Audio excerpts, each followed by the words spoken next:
Printemps 1974. Le petit village allemand de Langenbräu est pris d'assaut par la presse internationale. Les journalistes se bousculent pour être témoins d'un événement politique sans précédent. Le dissident Alexandre Solzhenitsyn, virulent critique de la mainmise de l'État sur la culture, vient d'être expulsé d'Union soviétique. Il trouve refuge dans la maison de campagne du prix Nobel de littérature Heinrich Böll. Ich bin sehr müde und ich bin besorgt wegen meiner Familie. Ich muss telefonieren nach Moskau. Nur heute am Morgen ich war im Gefängnis. Alexandre Solzhenitsyn espère qu'à l'Ouest, il pourra jouir d'une liberté culturelle totale. Il ne sait pas que de puissants services secrets sont aussi à l'œuvre de ce côté du rideau de fer pour contrôler le monde de la culture. La CIA s'intéresse à Heinrich Böll, l'hôte de Solzhenitsyn, et use d'un réseau d'influence secret pour s'attacher ses services.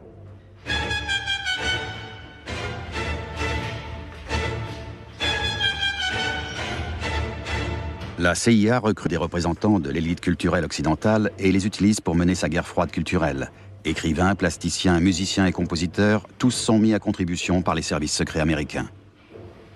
La CIA prête une attention particulière à l'accueil de Solzhenitsyn par Heinrich Böll. Je me souviens très bien du jour où Solzhenitsyn a été déchu de sa nationalité et expulsé de l'Union soviétique. Je prenais les appels dans le bureau de mon oncle à Cologne. En fin d'après-midi, un employé du ministère des Affaires étrangères a appelé pour dire que la première personne que Solzhenitsyn désirait rencontrer à son arrivée à l'Ouest, c'était Heinrich Böll. Heinrich Böll vous a-t-il jamais laissé entendre que la présence de Solzhenitsyn en Allemagne et chez lui pouvait avoir été orchestrée par les services secrets? Non, jamais. Au cours de ses voyages en Yougoslavie avec le président Tito, Böll est honoré comme l'ambassadeur d'une littérature indépendante de l'appareil d'État. Les interlocuteurs communistes de Böll ignorent sûrement que les rapports de voyage de l'écrivain sont transmis aux services secrets ouest-allemands et américains, via une organisation chapeautée par la CIA, le Congrès pour la liberté de la culture.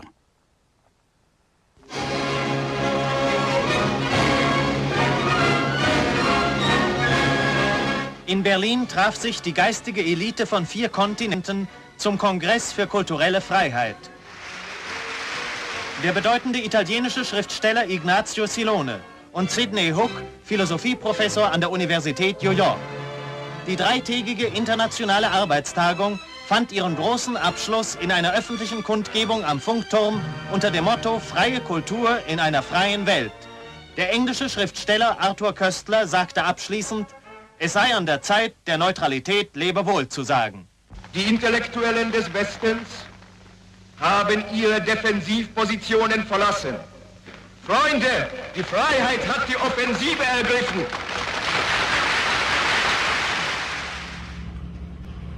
L'offensive du Congrès pour la liberté de la culture commence fin des années 60 à Cologne, ville où réside Heinrich Böll. C'est d'ici que l'organisation de façade de la CIA lance ses filets dans tout le pays.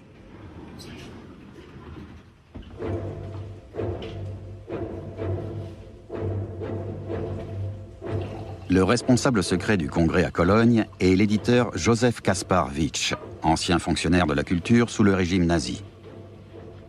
Il y fonde une maison d'édition, Kiepenheuer und Witsch, qui propose un catalogue prestigieux.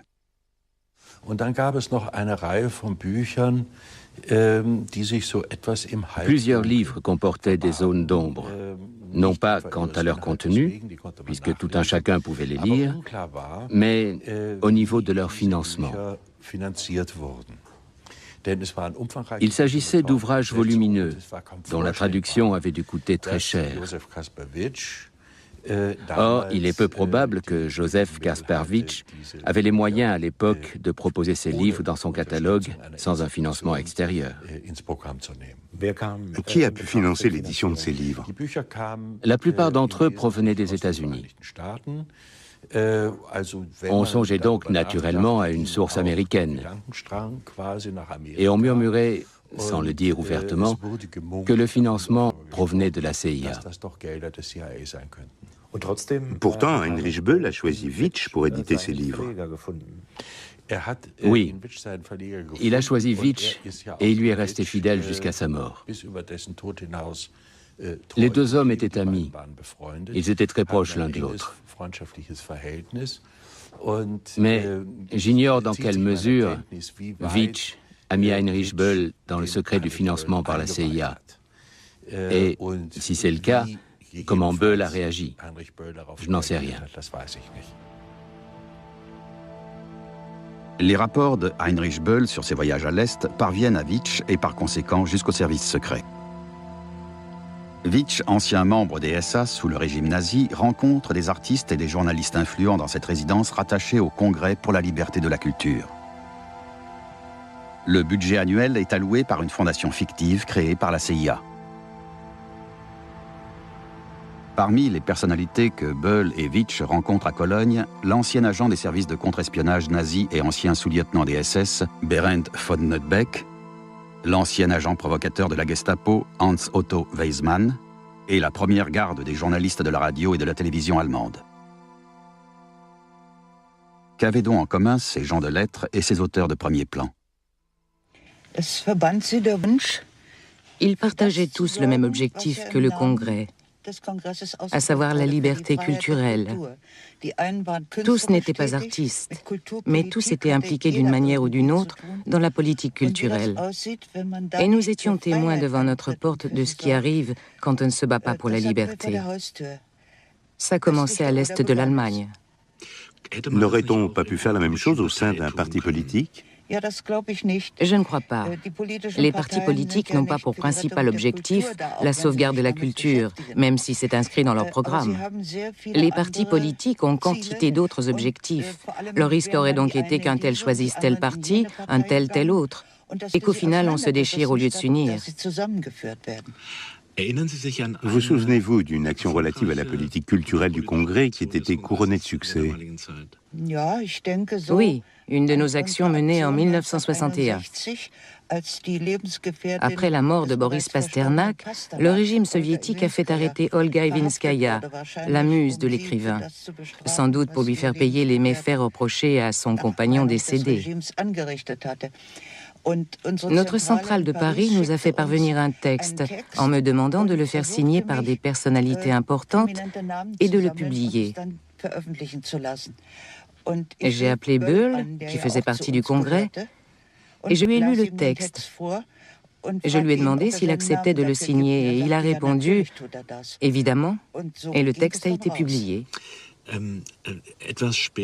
Un peu plus tard, au milieu des années 60, on a appris que la centrale parisienne du Congrès était financée en grande partie par la CIA. Le soupçonniez-vous? Non, nous étions tous financés par la CIA, mais nous ne nous en doutions pas. Nous recevions de l'argent de la fondation Ford, laquelle était en réalité financée par la CIA. Cela dit, si je l'avais su à l'époque, cela ne m'aurait pas choqué. Je me serais dit, la CIA dépense enfin son argent pour une noble cause. Des sommes colossales sont engagées pour influer sur l'art et la culture européens et pour financer des congrès très onéreux tels cette grande manifestation à Berlin-Ouest. Elles sont versées via des dizaines d'institutions américaines comme la Fondation Fairfield de New York.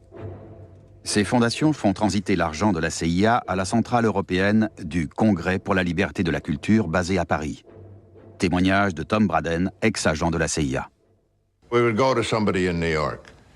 Nous prenions contact avec une personnalité très riche de New York. On lui disait qu'on voulait créer une fondation. On lui expliquait nos objectifs et on lui demandait de garder le secret. La personne s'empressait d'accepter. On éditait du papier à son en-tête, et voilà, la fondation était créée. C'était un dispositif très simple. Les fonds dispensés par la CIA sont avant tout destinés à alimenter la gauche anti-stalinienne. La maison d'édition Witsch s'impose tout naturellement. Le catalogue répond aux exigences de la CIA, un cercle d'écrivains restreint mais extrêmement influent. Les auteurs doivent se faire les apôtres de la liberté individuelle et des valeurs libérales. La critique envers les États-Unis est tolérée, mais elle ne doit pas être trop virulente ni s'accompagner de sympathie communiste. Carola Stern, ex-agent américain et ami de Böll, travaille alors comme lectrice. La CIA recherche des intellectuels indépendants de l'appareil politique de leur pays, afin de les mobiliser en faveur des intérêts américains. Heinrich Böll a le bon profil. Monsieur Witsch m'a appris que Heinrich Böll a décliné le poste de président du groupe de Cologne, mais qu'il participera pleinement aux activités du Congrès. Je poserai la question à Böll. Dans la lutte contre la dictature culturelle communiste, nous sommes tous dans le même bateau. Böll est considéré comme un modèle. C'est un modéré de gauche, anticlérical, et il prône les valeurs occidentales. Il avait le profil exact recherché par la CIA pour réussir son ambitieux programme d'infiltration de la totalité du milieu culturel de gauche en Europe. Un programme qu'elle avait lancé à la fin des années 40. Quels étaient ses objectifs ? À l'aide de fonds et de moyens secrets, amener les intellectuels européens critiques et socialement engagés à diffuser l'idéologie américaine.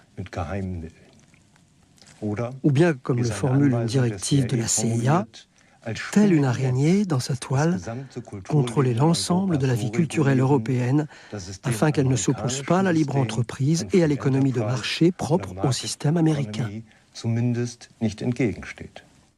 Tom Braden, ex-responsable de la CIA, considère cette action culturelle secrète comme un service rendu à la liberté.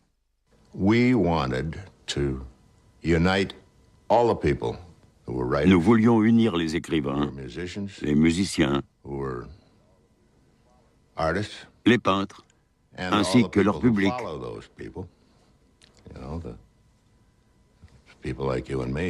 Des gens comme vous et moi, qui vont au concert et visitent des expositions, afin de montrer que l'Europe de l'Ouest et les États-Unis étaient très attachés à la liberté d'expression, ainsi qu'à l'accomplissement intellectuel, et qu'ils refusaient d'imposer aux intellectuels et aux artistes des diktats quant à ce qu'ils devaient écrire, dire, faire ou peindre, comme c'était le cas en Union soviétique.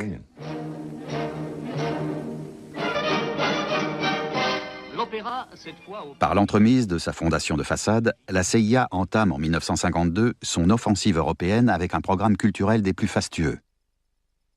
L'Orchestre symphonique de Boston ouvre à Paris le Festival du XXe siècle, en présence du président de la République Vincent Auriol. Après le Sacre du printemps de Stravinsky, les musiciens interprètent des œuvres de William Watson et de Alban Berg.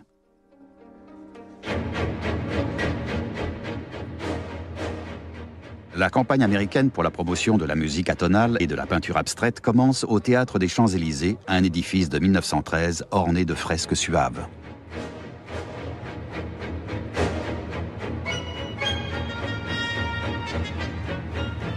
Le financement occulte de cette manifestation est assuré par la CIA et le Congrès pour la liberté de la culture.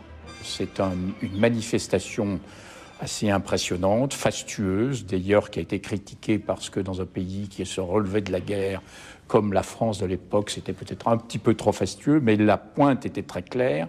C'était deux choses. D'une part, soutenir l'art moderne contre le dénigrement et même les attaques contre l'art moderne dans la musique, dans la peinture, etc., qui venaient aussi bien du nazisme que du communisme à l'époque. Et deuxième message, tout aussi important, c'est de montrer que les États-Unis n'étaient pas seulement un pays de culture de masse, de Coca-Cola et de musique vulgaire ou populaire, mais qu'elle était le support de la modernité artistique.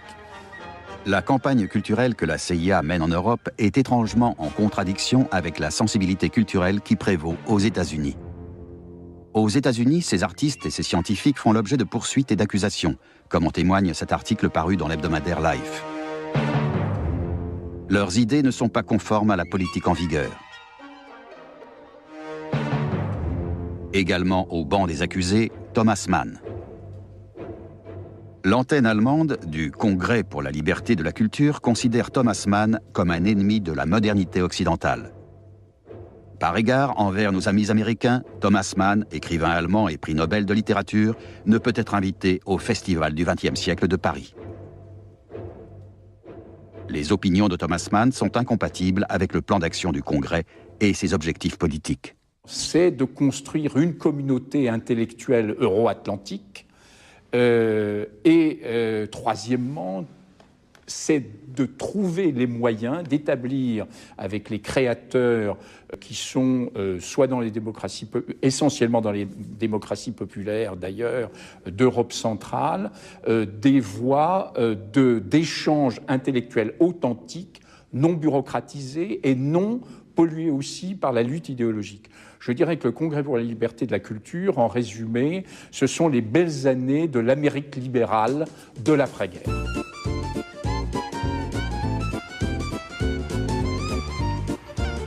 Les belles années de l'Amérique libérale de l'après-guerre sont organisées par la centrale parisienne du Congrès pour la liberté de la culture.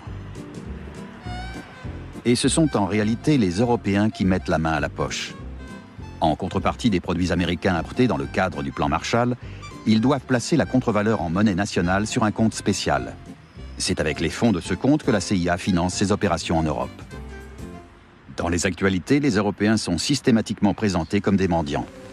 Driven by war and famine to the brink of destitution, we have suddenly realized that life and livelihood for every one of us hangs on the work of peoples far beyond our shores.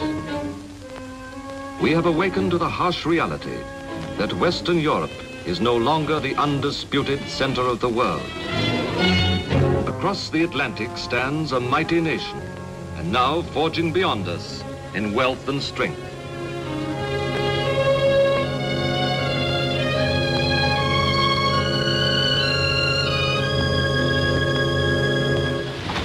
For Europe, harsh was the reality, and hard the task of reconstruction. Such was the beginning of the Marshall Plan. And this one simple act of statesmanship promptly evoked another.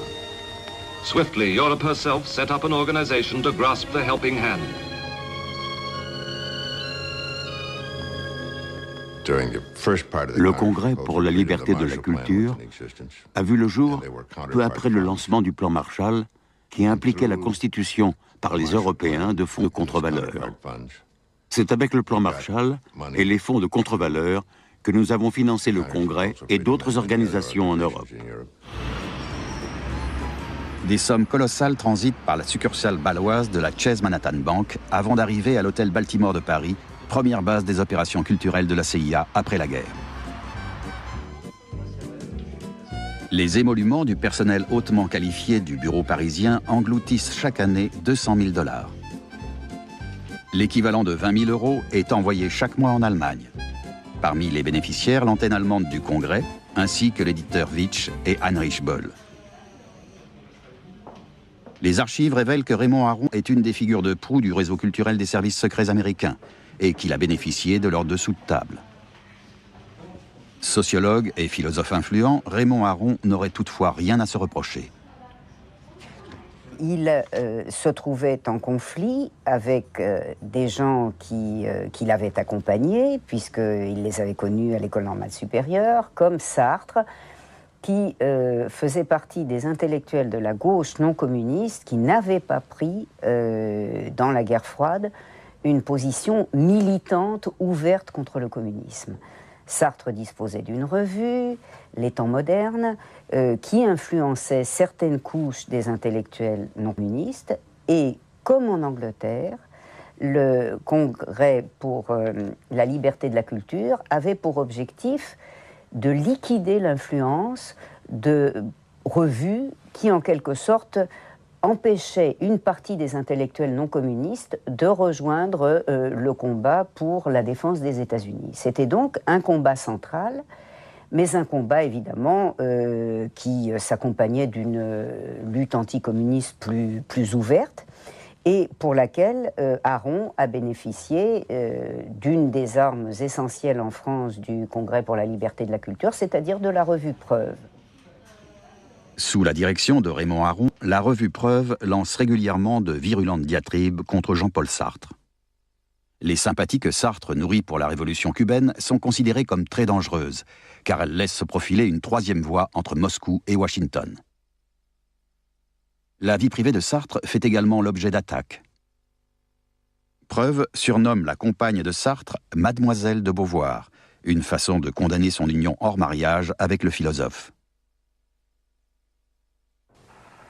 Simone de Beauvoir et Jean-Paul Sartre se rendent ici à une représentation de théâtre à Berlin après la guerre.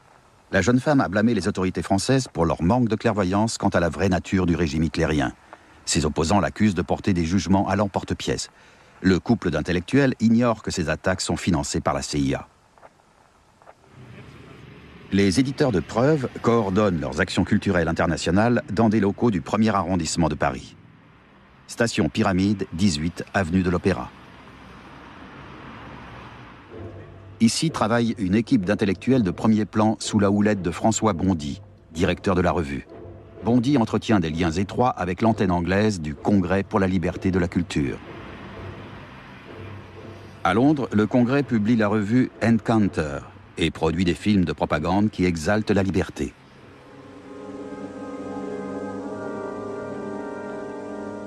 Das sind die Menschen, die der Stimme lauschen, der Stimme des Totalitarismus. Und dort, wo diesen Versprechungen geglaubt wird, ist die Freiheit in Gefahr.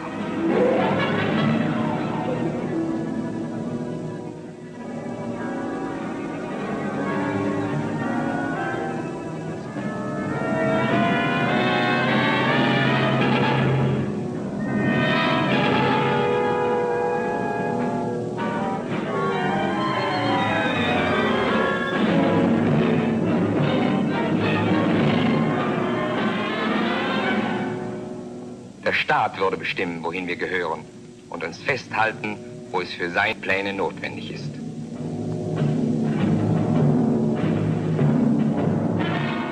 Darum müssen wir zusammenarbeiten als freie Völker und freie Menschen.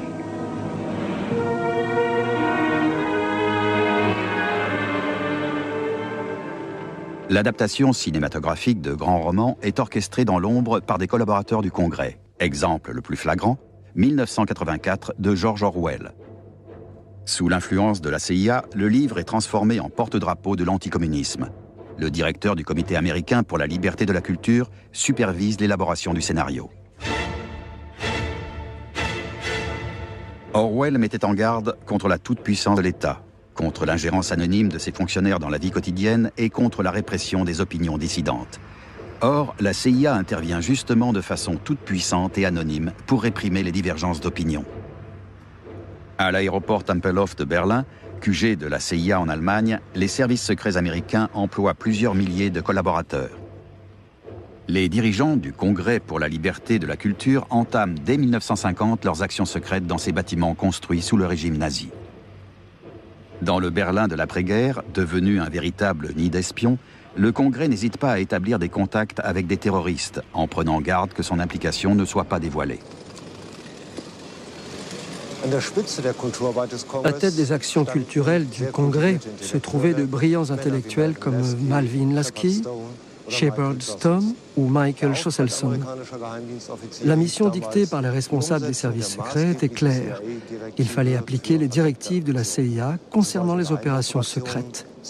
Ces dernières ne comprenaient pas seulement la propagande, mais toute la palette des sales coups, depuis le sabotage jusqu'à la subversion. Afin de ne pas porter atteinte au prestige des États-Unis, puissance démocratique luttant pour la paix, la planification et l'exécution des opérations devaient être organisées de façon à ce que la responsabilité des autorités américaines ne puisse pas être mise en cause. Qu'est-ce que ça signifiait en pratique ? En pratique, ça allait de la production de livres écrits de toutes pièces pour l'occasion et leur introduction clandestine dans la zone occupée par les soviétiques, aux attentats contre les structures sociales et économiques jusqu'au recrutement d'agents. Schosselson collaborait avec des organisations de façade comme le groupe de lutte contre la cruauté, en réalité un groupuscule anticommuniste, qui, avec l'aide du Congrès, faisait passer du matériel de propagande à l'Est. Ce groupe effectuait aussi de l'espionnage et est également responsable d'un grand nombre d'actions terroristes et d'actes de violence. Les organisateurs américains du Congrès ne dédaignent pas accueillir d'anciens nazis et des artistes au passé peu recommandables, pour peu qu'ils puissent servir leur cause. Lorsque le chef d'orchestre, Wilhelm Furtwängler, se voit reprocher son comportement sous le régime nazi, la CIA lui promet de régler l'affaire. Furtwängler fait allégeance à la cause américaine. Les responsables du Congrès protègent également Herbert von Karajan contre les retombées de sa carrière nazie. À New York, ces concerts provoquent un tollé au sein de la communauté juive, en vain. Le Congrès rétorque qu'il s'agit d'une atteinte à la liberté culturelle. Karajan n'est pas le seul à profiter de cette protection. Le comité artistique du Congrès de la CIA comprend l'ancien conservateur du musée berlinois, Kaiser Friedrich, ainsi que le conservateur de l'Institut d'art contemporain de Londres et celui du Musée national d'art moderne de Paris. Nul ne sait si ces hommes connaissaient la véritable nature du Congrès.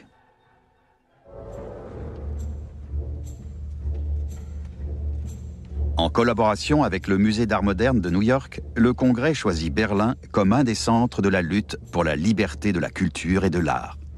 L'opération est menée comme il se doit dans le plus grand secret et vise des objectifs précis, comme la promotion de l'expressionnisme abstrait en peinture.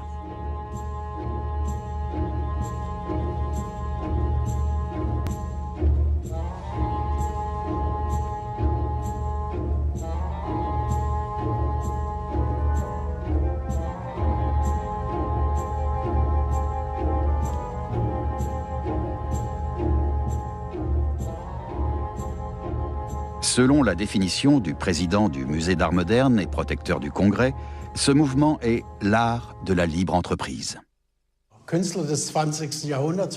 L'artiste du XXe siècle a toujours été un adepte de la libre entreprise. Il se distingue en cela de ses prédécesseurs du XIXe siècle qui dépendaient de l'État, de l'art de salon, des traditions, de l'académisme. L'artiste du XXe siècle a toujours été libre et cette liberté, les artistes américains l'ont découverte avec l'émigration européenne. À New York, les grands artistes européens tels Max Ernst, Masson et Léger étaient tous des hommes libres, ce qui n'a pas manqué d'impressionner leurs homologues américains.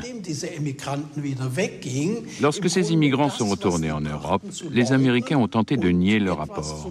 Ils ont fondé un mouvement qu'ils ont présenté comme étant totalement américain et qu'ils ont baptisé expressionnisme abstrait. Pourquoi ce mouvement artistique est-il né grâce à des moyens clandestins? D'une façon ou d'une autre, l'art a toujours servi les structures officielles. Que ce soit au XIXe siècle, à la Renaissance ou dans l'Église, l'art a toujours été l'expression de la puissance. La politique s'est toujours servi de l'art pour affirmer son pouvoir. Il est donc tout à fait compréhensible qu'une grande puissance comme les États-Unis se soit servie non seulement des beaux-arts, mais de toutes les formes d'expression artistique afin de forger une sorte d'identité américaine. Grâce au Congrès et à ses organisations apparentées, cette fameuse identité américaine apparaît toutefois comme parfaitement européenne. L'objectif est d'ouvrir à nouveau le marché libre et commun des idées. Pour ce qui est des beaux-arts, il s'agit principalement de peinture abstraite. Les aides versées par le Congrès profitent surtout aux peintres abstraits. Günter Grass, peintre et prix Nobel de littérature, est de ceux qui ne se sont jamais pliés aux directives du Congrès. La tendance prédominante, et qui profitait d'aides massives, c'était la peinture non figurative, la peinture informelle. Willy Gros, qui faisait figure de pape de la critique d'art, a particulièrement fait la propagande de ce courant. En revanche, Karl Hofer, ancien directeur de l'école des beaux-arts et peintre que j'admire, a pris position contre ce mouvement. La propagande était orchestrée dans des publications comme le Tagesspiegel, mais surtout dans Monat. J'ai appris plus tard que la revue Monat, ainsi que des revues similaires comme Preuve en France et Encounter en Angleterre, étaient toutes soutenues et financées par la CIA. Mais à l'époque, nous ne le savions pas. Toujours est-il que cette querelle nous a incités, nous, les jeunes, à prendre position. Moi, par exemple, j'étais pour le figuratif dans le sens où l'entendait Karl Hofer, qui était tout sauf un ennemi du moderne. J'entends par là l'art moderne classique. En revanche, il disait que Kandinsky était un peintre kitsch mortellement bigarré. À l'époque, il nous a dit une chose qui nous a frappés. Il n'était pas du tout étonnant que la mode de la peinture informelle nous vienne des États-Unis, car ce pays aspirait toujours à être plus moderne que moderne. Et il est sans doute vrai que la tendance idéologique de la CIA était de représenter l'aspiration occidentale, les modernes d'entre les modernes. Et que cette aspiration allait de pair avec la promotion de la peinture informelle. Pour ceux qui étaient attachés à la peinture figurative, comme moi et bien d'autres collègues, cela a eu des conséquences. Ici, à l'Université libre de Berlin, ancien lieu de résidence de Günter Grass, les financements occultes des débats sur la culture sont restés en grande partie secrets. Dans les universités de Berlin-Ouest, il était naturel de lire les revues du Congrès pour la liberté de la culture. Écrire pour ces revues était un privilège. Pour Ekkehard Krippendorf, qui deviendra plus tard professeur de politique et de langue, littérature et civilisation nord-américaine, c'est un tremplin qui lui permettra d'entrer dans le milieu du journalisme critique libéral. Krippendorf écrit alors pour Monat, le pendant allemand de la revue française Preuve. Ses éditeurs sont considérés comme libéraux et indépendants. Si la revue Monat se présente comme un forum de débat ouvert, son ouverture est un leurre destiné à appâter les intellectuels. Appâter les intellectuels, c'est trop machiavélique. Lorsqu'on lit les articles sur le sujet, on ne peut douter qu'il y avait des gens dans l'ombre qui tiraient les ficelles.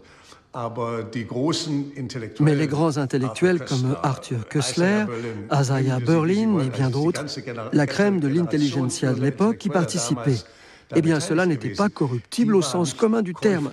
Disons plutôt qu'on les a attirés sur une voie dont ils n'ont plus réussi à s'extirper par la suite. Voilà le danger.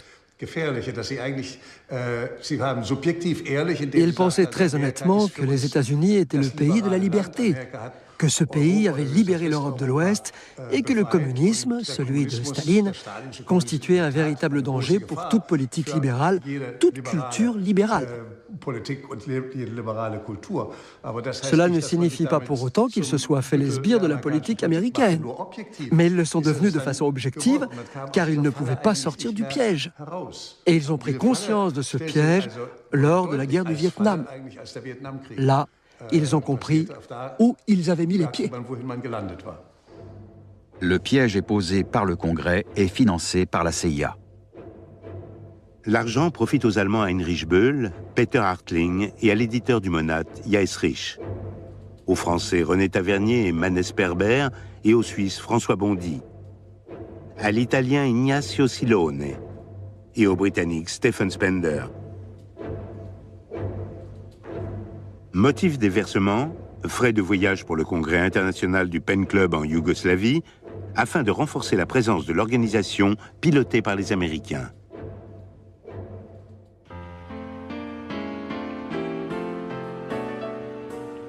Ceux qui appartiennent au réseau du Congrès jouissent d'une attention particulière quand ils désirent se reposer. Ils sont invités à l'hôtel Villa Serbelloni sur les rives du lac de Côme en Italie. Heinrich Böll prend également des vacances dans la région, mais il n'est pas convié à séjourner là où se détendent ses amis du Congrès. Mary McCarthy écrit à son amie Hannah Arendt. On a soudain l'impression de séjourner dans une sorte de Versailles. L'hôtel de luxe accueille la crème des collaborateurs engagés dans le combat pour la liberté culturelle, parmi lesquels des confrères de l'antenne italienne du Congrès. Elle est dirigée par un homme de lettres, ami du Congrès de Cologne, Ignazio Silone, très apprécié par Heinrich Böll.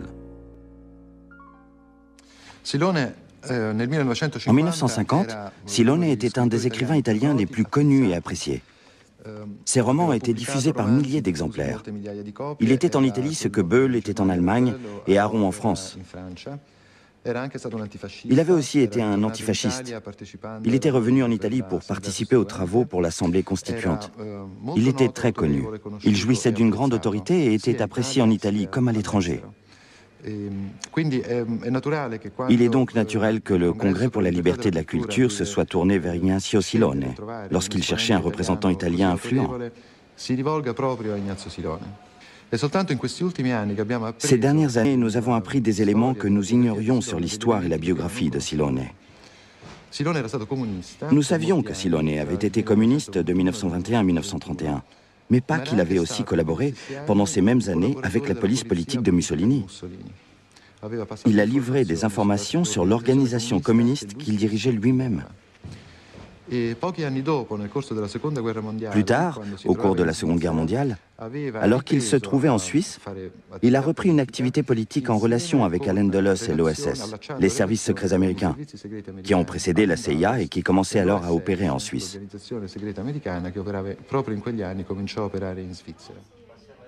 Silone a travaillé pour la OVA, la police secrète de Mussolini, sous le pseudonyme de Silvestri. En 1956, il devient directeur de la publication de Tempo Presente, la revue du Congrès. Tempo Presente est également financé par les fonds secrets américains. La revue enrichit la palette des intervenants de la centrale parisienne du Congrès. Sous l'instigation de Silone, la revue italienne sollicite ou échange des auteurs avec preuves en France, Monat en Allemagne, Encounter en Angleterre et Forum en Autriche. Opposé à eux, il y avait la revue dirigée par Alberto Moravia, qui s'appelait Nuovi Argomenti. Elle rassemblait des intellectuels proches du milieu communiste ou du Parti communiste. Pendant de nombreuses années, elle a décrit et expliqué la réalité du monde socialiste en le présentant comme un nouvel objectif de liberté à atteindre. Au cours des années 60, il existait donc deux revues, Tempo Presente, dirigée par Silone, et Nuovi Argomenti, dirigée par Alberto Moravia. La première était soutenue par les services secrets américains et les États-Unis, l'autre était soutenue par le Parti communiste et financée par Moscou. Ces deux revues étaient le symbole de l'antagonisme entre deux mondes culturels et politiques. Lorsqu'Alberto Moravia, opposant du Congrès, ici à côté de son ami Pasolini, commence à écrire des scénarios pour le cinéma, il se retrouve aussitôt dans le collimateur de la CIA. À Paris, à la centrale du Congrès, un autre opposant à l'ingérence culturelle des Américains devient lui aussi suspect, le poète chilien Pablo Neruda. En 1963, sachant qu'il est un des favoris pour le prix Nobel de littérature, les collaborateurs de la CIA du boulevard de l'Opéra orchestrent une campagne de calomnie, grâce à des agents infiltrés en Suède. De John Hunt à René Tavernier. Nous avons besoin d'un document à charge que nous ferons circuler parmi des personnalités choisies. De l'agent à John Hunt. Voici l'article que j'ai rédigé afin d'attaquer Neruda, le mieux c'est de le ridiculiser. De John Hunt à René Tavernier. L'article sur Neruda me semble un peu sec. Veuillez adapter le texte comme suit. Après l'introduction, veuillez continuer de la façon suivante. Pour finir, veuillez conclure l'article par un résumé dans lequel vous constatez que vous avez bien du mal à considérer Pablo Neruda comme un poète majeur.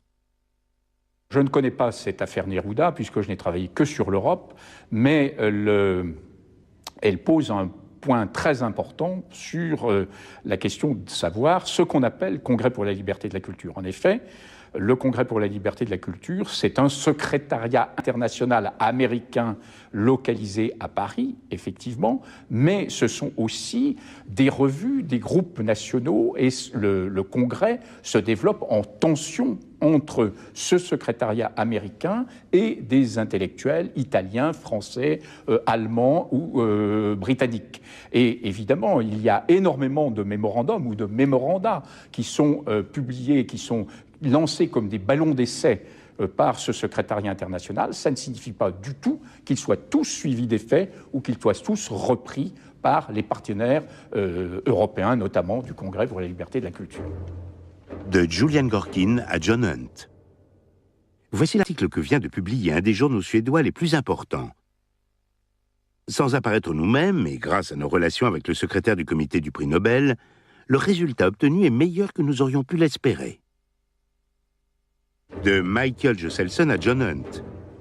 L'article contre Neruda a été repris par plusieurs journaux sud-américains. Nous devrions utiliser ce texte et le diffuser sous forme de bulletin.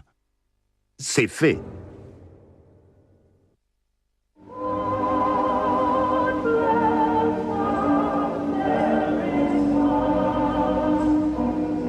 René Tavernier, à l'origine du dossier monté contre Pablo Neruda, est aussi le délégué du Congrès pour la République fédérale allemande. C'est l'époque où les modernes américains commencent à faire leur entrée dans plusieurs musées du pays. Le combat hégémonique pour la culture fait place à l'abstraction des contenus, des idées.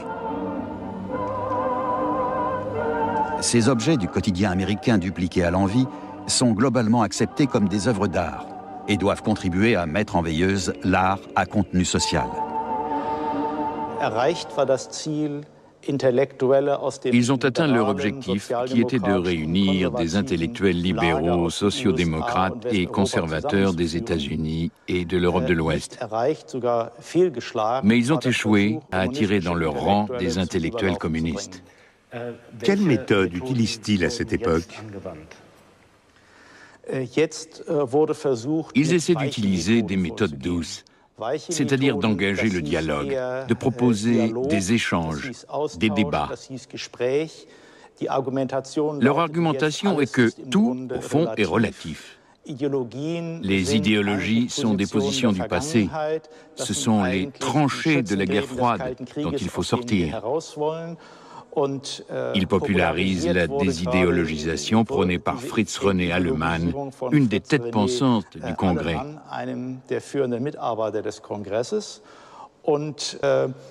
Cela n'a pas manqué d'influencer les intellectuels, surtout les journalistes, soudain convaincus qu'ils n'ont aucun ancrage idéologique, qu'ils se trouvent au-dessus de la mêlée, qu'ils peuvent, avec une certaine nonchalance, balayer de la main les fronts idéologiques.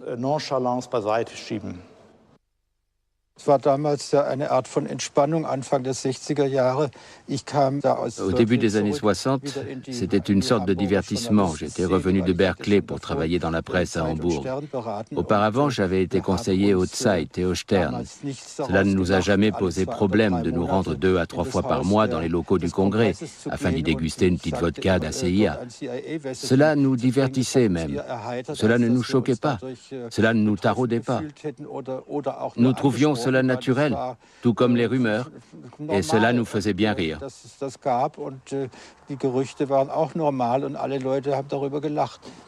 Les rumeurs sont fondées. En 1963, la centrale financière basée à Londres transfère $7 000 à Hambourg et près de $4 000 au cours du seul premier trimestre 1964. En 1963, près de $7 500 émanent de donateurs issus du milieu journalistique de Hambourg.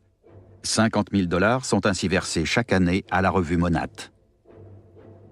En avril 1966, le New York Times publie un article sur les financements occultes de la CIA, dans lequel il cite le Congrès pour la liberté de la culture.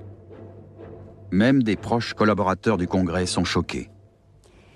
Les révélations ont porté un coup considérable au Congrès, en tout cas sur le court terme, parce qu'elles s'inscrivaient aussi dans des révélations beaucoup plus larges sur les actes de la CIA dans tous les pays depuis les années 50, et ceci en pleine guerre du Vietnam, alors que cette guerre du Vietnam groupait des oppositions très importantes aux États-Unis et en Europe. Et l'effet ravageur, car il y a eu effet ravageur, malgré la discrétion de la grande presse en France, l'effet ravageur a été démultiplié par la fameuse interview du chef des activités extérieures de la CIA au Congrès, c'est-à-dire Tom Braden, puisque Tom Braden, comme ces messieurs faisaient mine d'être surpris, choqués de la révélation de leur financement par la CIA, ces messieurs se sont fait répondre par Braden qu'ils se moquaient du monde, puisque la CIA les avait payés depuis le début, depuis les années 50, pour mener la lutte résolue contre le communisme, contre l'Union soviétique, et que s'ils n'avaient pas fait ça, ils n'auraient pas reçu d'argent.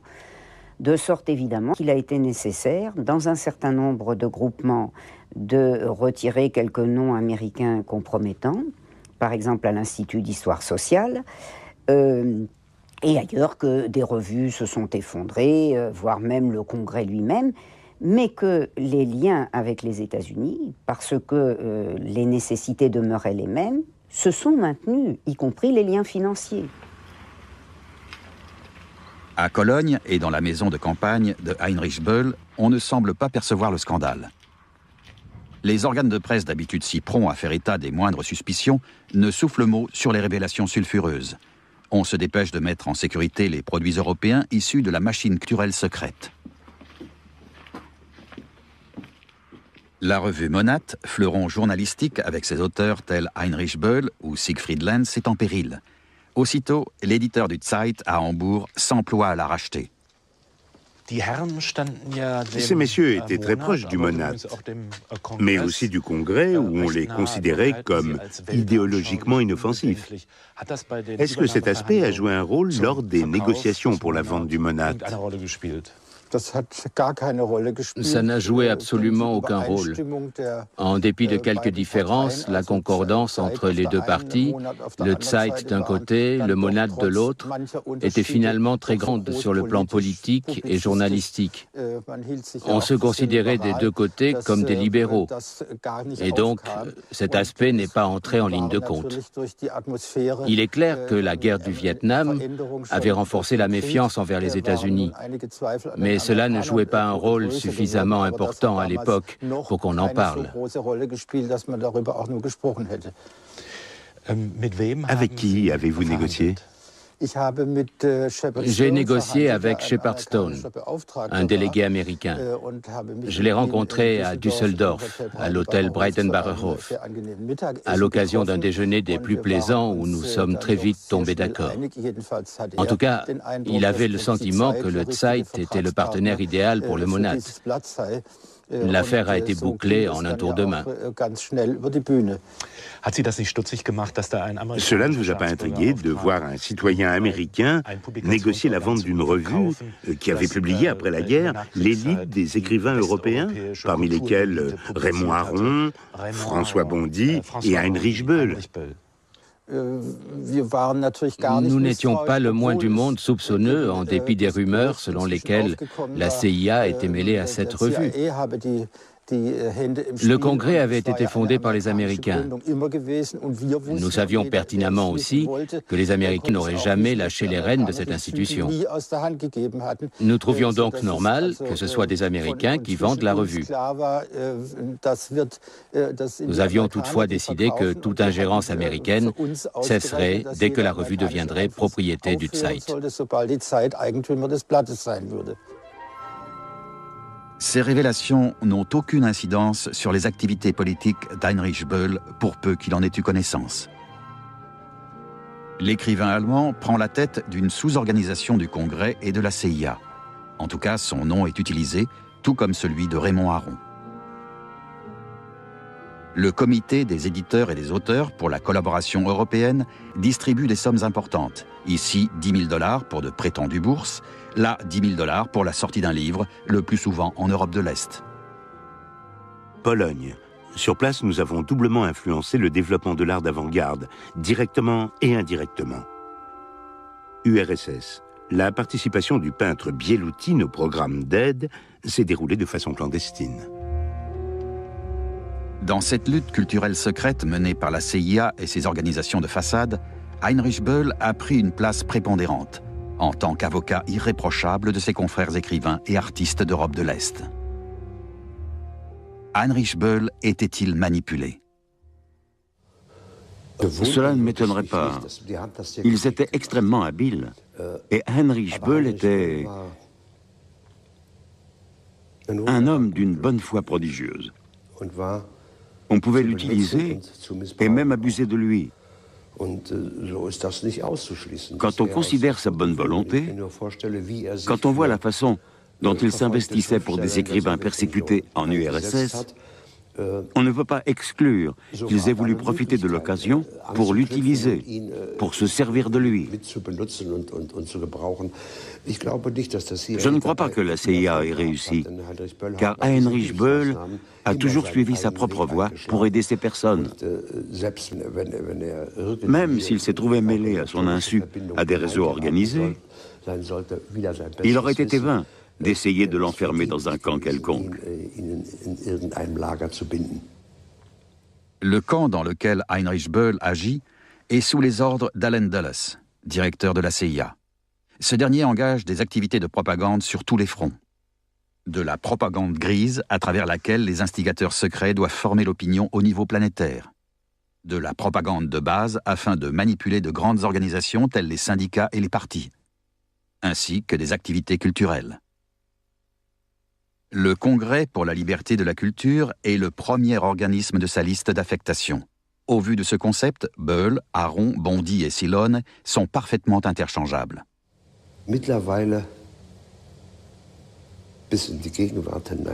Aujourd'hui, il est clair pour tout un chacun que la CIA est une organisation criminelle, une qualité qu'elle partage avec quantité de services secrets. Et les Allemands ont beaucoup de mal aujourd'hui à éviter les pratiques criminelles.